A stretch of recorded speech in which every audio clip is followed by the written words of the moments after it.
Listen, Never in my life associated the word boring with baseball. We know what's up. Me? Yeah. Famous? Yeah. And I'm like giddy over there smiling like, we're about to win this shit. Did everyone give you crap? Give me a good host story. I'm not picking it up. We both love the game. we talk about it every day. Getting on baseball. Having some popcorn, you're fooling around your phone. I'd have to wait in line for 3 hours. Hang on, because it's about to be a wild ride. All right, sitting here with my favorite guest, Kristian Campbell. How's it going, bro? It's going good. Thanks for having me. So it's your first big league camp, right? Where everybody's talking about what it's like to be at big league camp. Mm-hmm. Just what have you taken from just this last week plus being here? Routine, learning a nice routine for yourself, something that gets you ready to go every day. Learning a lot from the veteran players is a big deal also. Picking their brains because they've been around the game for a long time, know exactly what they're doing. So picking their brain, talking to them a lot, and getting to learn from them is a big thing. You're sitting next to Alex Bregman. Obviously, he's a guy that's won a lot. I see you having a lot of conversations with him in terms of, I saw you talking out on the field with him, see you talking in your locker with him for like 10, 20, 15 minutes yesterday. Just what are some of the messages that he's given you from a hitting perspective or even from a positional standpoint at playing second?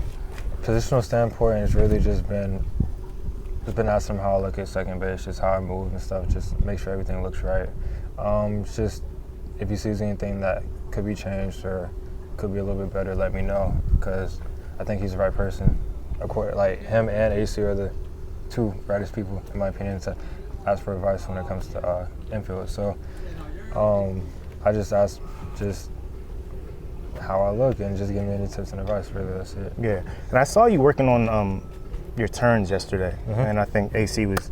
What's the mechanical or the foot adjustments that you have to make when you're playing around second base that he's trying to hone you in on? Really just be quick. Make sure you stay down to your legs and be quick. Make sure your transfer is quick and just let the ball fly. Let it go. Yeah, that's really it. Just keep it simple. Yeah.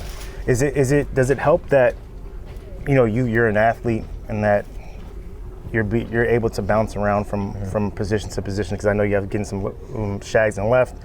You've obviously gotten some grounders and at second base. How good is that for you that you have that? I was really good. I think that's one of my most important qualities is that I'm an athlete that turned out to be a baseball player. But it's really good to have that versatility, so I can go from second to shortstop to third if I had to center, left, right. I think that's a really big deal. It keeps you on the field, keeps the bat in the lineup, and it just provides more options, opportunities for the team. Yeah. For me. So when you look at the fact that you're from Georgia, right, and that's a big football state. Did you play football in high school? No. You never played football? No, I just played baseball growing up. Just baseball. That's just baseball, no basketball? Yeah, no basketball. I actually wasn't really into basketball, but I wanted to play football, but my dad didn't let me play football because he played football. Oh, where did he play football at? Tennessee. Okay. University of Tennessee, so he was a running back. Yeah. You know what? How'd you get away with that? Like living in Georgia and not playing football? That's like religion. People ask every year to ask me to play and stuff, and I would ask my dad, I'm trying to go play, and he wouldn't let me. So it was a good thing. Looking back on it now, I'm happy I didn't play football. It's a lot of risk that comes with football, but yeah, it was a good decision for sure. It seems like it's all worked out, right? Yeah, for sure. Yeah, it's definitely a better route. Now they call you, is your nickname Barry Bonds? To some people it is. I have a lot of nicknames. Where'd you get that? That was from Roman and Marcelo. Yeah. And Portland. How'd they give you that name? You just hitting homers? Yeah, I was really just, the time in Portland I had a good streak. I would say a good streak going in Portland. It was just hitting for power, average, which is pretty much the definition of Barry Bonds, just kind of hitting homers left and right.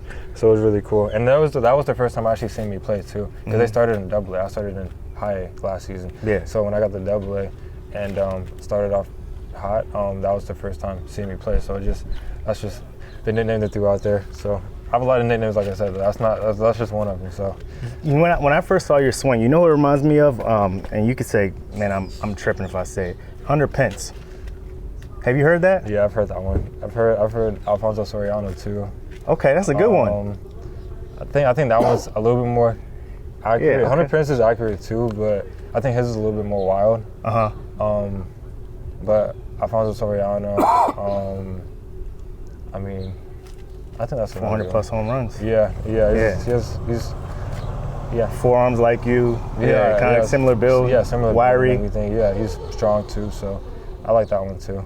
Yeah, when you look at, like, I guess, your power numbers, right? I think when I spoke to certain people in the front office, they said that when they took you, you didn't have that much power at Georgia Tech. Mm-hmm. But they knew with just some swing changes that they saw that you would be able to develop into this guy. Mm-hmm. What were some of those swing changes that you made? Was it your bat angle? What happened with that? It was just I would say the bat angle, just trying to hit the balls in the air as much as possible. Because before I was just hitting them kind of on the ground or on a line. I wasn't really trying to lift the ball because that's just the way I was just hitting in college. Yeah, just the way they wanted me to hit. And pro baseball, they wanted me to adjust that and get my bat angle, attack angle in the right direction. And once I got it in the right direction, the ball started carrying and started getting backspin and started carrying out the park. So it was that was the main change in my opinion. So yeah, you said when you look at like college, I guess, like, because I remember when I went to college, it was like, hey, use your wheels, hit the ball on the ground or hit line drive. I think it was the same. Yeah, I was a thing. leadoff too in college, so like it was more like get on base for the power guys behind me. So like I just I try to get on base as much as possible. Just kind of poke the ball around, do anything I can to get on base. And that was really my goal in college, and that's what I did. And it's a little bit different now. Did you have any times or moments, like, because I mean you had like sort of this meteoric rise, right, where it's like you're in college, then all of a sudden, like you said, last year you're high A, and now you're in the big league camp, right? Like, what has this last year plus been like for you? Just a lot of learning. Each level I've been through, high A, double A, triple A, I feel like I've learned something new. A lot of things new in each one, to be honest, but it's been a lot of consistent learning, a lot of consistent hard work, and it's not too overwhelming. In my opinion, it's just make sure you stay focused on the game, stay focused on the responsibilities I have on the field, and if I do that, I feel like I'm in a good position to compete every day. Did you feel like last year when you started the season in high A that like, hey, I have a shot at being in big league camp next year, or was it just like, I'm just trying to ball out right here? Yeah, I just be where your feet are and ball out right here, and the rest will take care of itself. I just try to focus on one level, one step at a time, and I definitely wasn't looking towards the big league count in high A last year. I definitely wasn't thinking about that. But I mean, obviously, as the season kept going and ended up at AAA, then I started thinking about it a little bit more towards the end, and in the off season, obviously. But yeah, just one step at a time. When you look at like as the roster as it is now, obviously, like, you have a chance to make the opening day roster, right? I think that's sort of something that we feel like at camp from what Cora says, and they want to get a good look at you. How much of that is have you thought about, right? Just like the idea of sort of making the team out of camp. Does that matter to you? Or is opening day roster something that's overrated, and you know the fact of the matter is just like, hey, just getting to the big leagues however you get there? It's definitely not overrated. I think that's definitely one of my goals going into this whole spring was to make the big league roster. I feel like that's everybody in the Bulls locker room also at the same time is to make the opening day roster. Obviously, everybody won't, but that's everybody's goal, and I feel like the mindset you should have going into a camp like this. Everybody should compete. Everybody should definitely earn a spot, and whoever deserves to earn a spot will earn a spot at the end of the day because the coaches make the decisions and everything. But yeah, just competing every day and just grinding the long days it's just the fun of spring training. Yeah, your close mentor is D. Gordon. Right. He's been able to help guide you through this. What advice has he given you in this process? Stay focused. Be myself. Stay focused. Don't change anything that I've done in the past. Not drastically, at least, like character-wise. Don't change anything like that.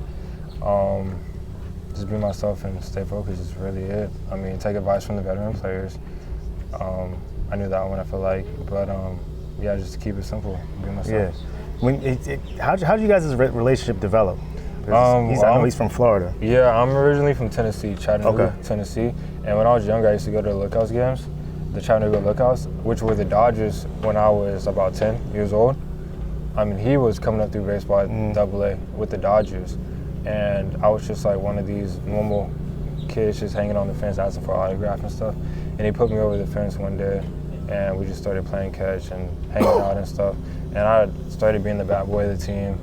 And once I was a bat boy, the team was pretty much all around, like the locker room, clubhouse, and all that. And we would just hang out every day and play catch, play toss, hit on the field, hit in the cages. And the manager actually had a son my age also, so me and him would hang out all before the game, hang out with the players and stuff, go do like little chores and stuff, just be kids out on the field. And yeah, ever since that, obviously eventually he left AA like a year later, but that relationship happened back in 2010. 2010? Yes. How old were you? 10 years old? Yeah. Oh, no, 8, my bad. 8? I was like 8 to 9, yeah. Yeah. And what was it like, I mean, just to have that, right? Like, I mean, because that seems like sort of like this random encounter, right? Like, it's like you're over the fence, he pulls you over the fence toward his side, and you guys become, you know, form that type bond. Like, how meaningful has that been to you? It's definitely been meaningful. I was so young at the time that he communicated to my parents a lot about how I was doing and everything, because I was like 8, 9, 10. Right. I wasn't like mature enough to have a conversation with somebody in AA. But it's definitely picked up where it's just us two now talking. Yeah. And we just talk baseball all the time. And it's a really good relationship to have, in my opinion. Someone that's been through it, someone that's made it to the major leagues and played for a while and had a good career. I mean, it means a lot to have advice from them. Yeah. So, when you look at, I guess, the amount of people that come out of Atlanta, right? I mean, it's like you, I think it's Michael Harris, right? Is Michael Harris from Atlanta? The guy who plays on the A's, he's from Lawrence Butler? Yeah, Lawrence Butler. Is he from the Georgia area? Chandler. Yeah, like, so what is it? First off, how do you guys have, like, what's in the water down there? Like, you guys have football, you guys have baseball, you guys have rap now. Like, rap has run the game for like 20 years. I feel like that's always been in Atlanta. Since at least when I was growing up, it's always been in Georgia. But I feel like baseball's always been a hot spot. I feel like Georgia does a good job of like running events and always have events at Lake Point, East Cobb, PBR. There's like big spots in Georgia where everybody comes. Everybody, at least in the South and maybe from California, come down to go to these events at. So I mean, I think it's been a good hot spot in my opinion. Like growing up in Georgia, like I haven't really had to go out to like different states to like find tournaments and stuff. It's always been local. East Cobb, Lake People Point. come to you guys. Yeah, people come to us. Yeah, I mean, I played at East Cobb, so. So you did? Yeah, so it was always just there for me. Competition was always there, and it was really good to just have that kind of growing up. I remember when I was because again, like you said, we came to you guys. I remember when I was like, I'm aging myself, like 2007, I was playing against Jason Hayward, and I could not.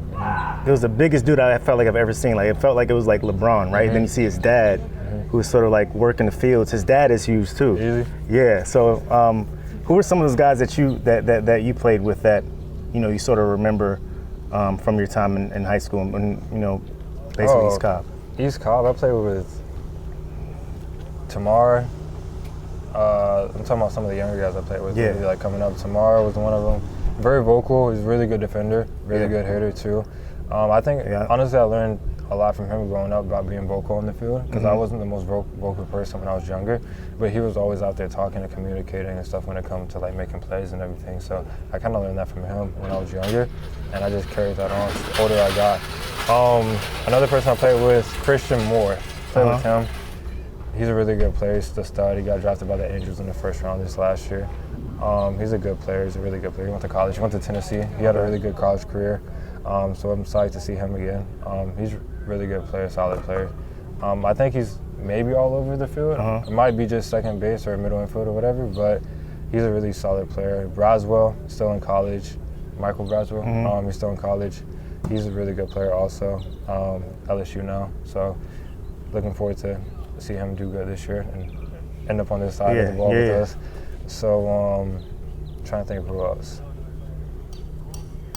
Did you while you think about that, did you play with, do you and Tamar still talk? Like, do you guys have a relationship? We played each other in high A in Greenville. Okay. And when I was in Greenville and he was in Greensboro, and we talked after the games, before the games. I walked up to him, asked him how he's doing. He asked me what I'm doing.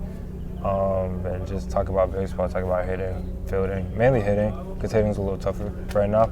But yeah, we're always pick each other's brain, just ask each other questions, because I mean, we both respect each other's game, and we both are pretty good baseball players. So it's always good to just catch up when you haven't seen guys for a long time. Yeah. Last couple questions. What are you trying to get out of this camp, if anything? Learn as much as I can going into the season. Take advantage of all the guys around me and pick their brains because they've done this, been there, done this, and been successful this far in their career. So I think it's important for me and all these other young guys next to me in the locker room to pick their brains and kind of just be open-minded when it comes to coaching, veteran players, just stay focused and, just compete. That's good enough. We'll end it right there. Thanks, man. I appreciate it. Yeah, thank you. Absolutely. Thank you for having me. Thank you.